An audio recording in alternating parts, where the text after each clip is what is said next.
અય સાંભળો છો? બાનું આવું ટક ટક કરવાનું ચાલુ રહે ને તો આપણું લાંબુ નહીં હાલે.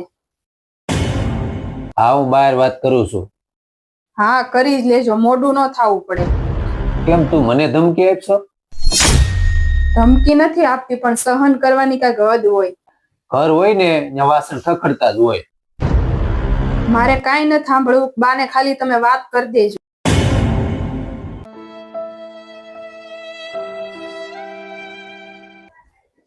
હે બા, તમને તમારી વહુ હારે શું વાંધો છે?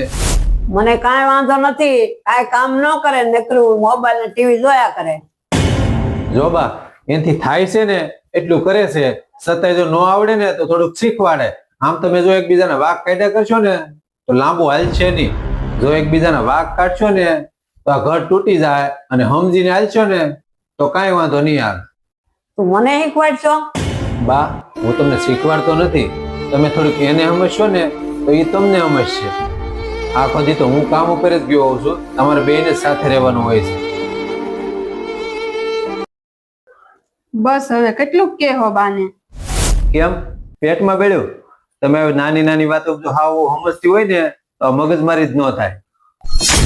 તમે હાવ જો મા દીકરીની જેમ રહ્યો ને તો આ ઘરમાં સુખ આવે.